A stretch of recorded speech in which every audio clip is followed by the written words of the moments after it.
Shalom. Renungan kali ini berjudul Alasan Kita Dilahirkan oleh Evangelis Lokamanya Prawiro. Kebahagiaan bukan tujuan hidup kita. Bapa Surgawi memiliki tujuan unik yang kita tidak ketahui. Sebaliknya, kita telah menukar hidup yang penuh berkemenangan dengan kebahagiaan hidup buatan manusia. Menjadi orang tua bagi anak bukan tujuan kita. Membangun karir dan meraih segalanya yang kita rencanakan dalam hidup bukan tujuan kita.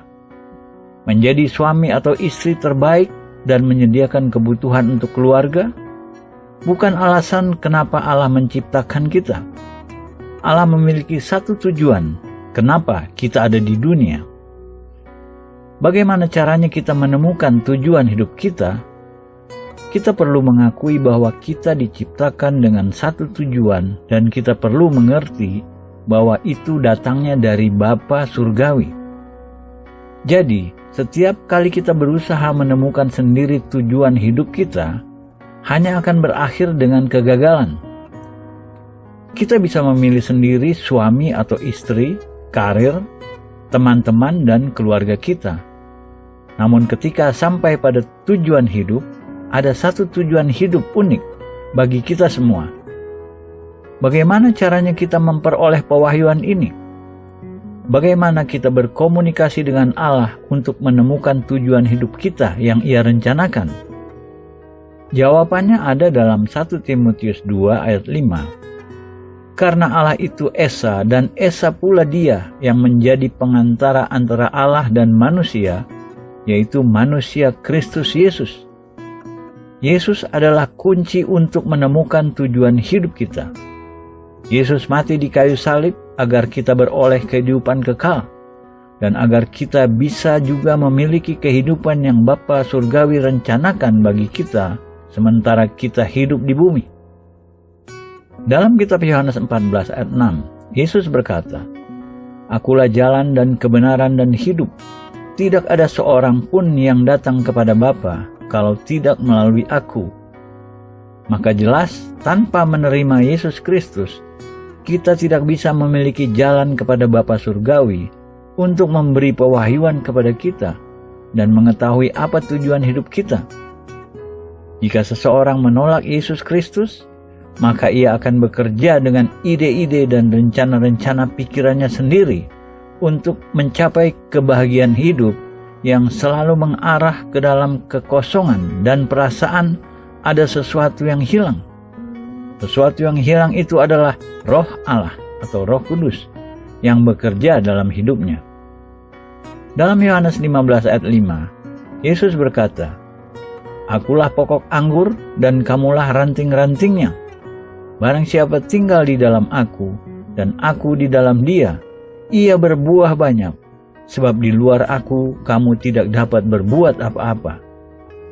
Tanpa menerima Yesus Kristus dan pengorbanan atau penebusan dosa yang Ia sudah lakukan pada kayu salib, kita tidak akan bisa mencapai tempat tujuan hidup kita yang dibangun Allah. Dalam Roma 8 ayat 28 dikatakan, "Kita tahu sekarang bahwa Allah turut bekerja dalam segala sesuatu untuk mendatangkan kebaikan bagi mereka yang mengasihi Dia, yaitu bagi mereka yang terpanggil sesuai dengan rencana Allah." Lalu dalam 1 Korintus 10 ayat 31, Paulus berkata, "Aku menjawab, jika engkau makan atau minum, atau jika engkau melakukan sesuatu yang lain, lakukanlah semuanya itu untuk kemuliaan Allah." Kita tidak diciptakan untuk memuliakan diri kita sendiri atau untuk mencari kebahagiaan kita sendiri. Kita diciptakan Allah untuk menyenangkan Dia, untuk memuliakan Bapa Surgawi, dan untuk bersekutu dengannya selama hidup kita. Allah menginginkan kita untuk sepenuhnya mempercayai Dia dan menyerahkan hidup kita kepadanya dan semua yang kita lakukan. Kolose 1 ayat 16 berkata, "Karena di dalam Dialah telah diciptakan segala sesuatu yang ada di bumi, yang kelihatan dan yang tidak kelihatan, baik singgasana maupun kerajaan, baik pemerintah maupun penguasa, segala sesuatu diciptakan oleh Dia dan untuk Dia. Kita diciptakan untuk Dia. Setiap orang diciptakan spesial. Setiap orang diciptakan unik oleh Bapa Surgawi dan dirancang untuk melakukan kehendak-Nya. Tujuan hidup kita hanya untuk memuliakan Pencipta seluruh alam semesta. Mazmur 139 ayat 13-16 berkata, "Sebab Engkaulah yang membentuk buah pinggangku, menenun aku dalam kandungan ibuku. Aku bersyukur kepadamu oleh karena kejadianku dahsyat dan ajaib. Ajaib apa yang kau buat, dan jiwaku benar-benar menyadarinya. Tulang-tulangku tidak terlindung bagimu. Ketika aku dijadikan di tempat yang tersembunyi, dan aku direkam di bagian-bagian bumi yang paling bawah. Matamu melihat selagi aku bakal anak, dan dalam kitabmu semuanya tertulis hari-hari yang akan dibentuk sebelum ada satu pun daripadanya." Iblis ingin kita mengejar hal-hal duniawi seperti kekayaan, ketenaran, dan kekuasaan. 1 Yohanes 4 ayat 19 berkata, "Kita tahu bahwa kita berasal dari Allah dan seluruh dunia berada di bawah kuasa si jahat." 1 Yohanes 1 ayat 16 berkata, "Sebab semua yang ada di dalam dunia, yaitu keinginan daging dan keinginan mata, serta keangkuhan hidup, bukanlah berasal dari Bapa, melainkan dari dunia."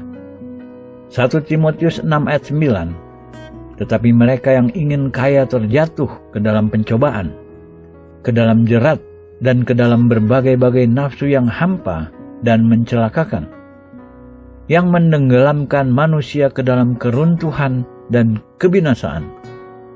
Matius 13 ayat 22, "Benih yang ditaburkan di tengah semak duri ialah orang yang mendengar firman itu, lalu kekhawatiran dunia ini dan tipu daya kekayaan menghimpit itu sehingga tidak berbuah." Matius 6 ayat 21 dan 24, "Karena di mana hartamu berada, di situ juga hatimu berada. Tak seorang pun dapat mengabdi kepada dua tuan. Kamu tidak dapat mengabdi kepada Allah dan kepada Mamon." Kolose 3 ayat 5, "Keserakahan sama dengan penyembahan berhala."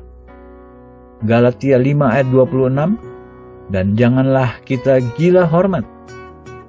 Sementara Bapa Surgawi menunggu kita datang kepadanya melalui anaknya Yesus Kristus, kita memiliki jalan untuk masuk ke dalam ruang takhta Yahweh, Bapa Surgawi, dan minta kepadanya untuk memimpin hidup kita. Dalam Filipi 4 ayat 19, Paulus berkata, "Allahku akan memenuhi segala keperluanmu menurut kekayaan dan kemuliaannya dalam Kristus Yesus." Dengan menerima Kristus dan menyenangkan Bapa Surgawi, semua yang kita lakukan akan diberkati.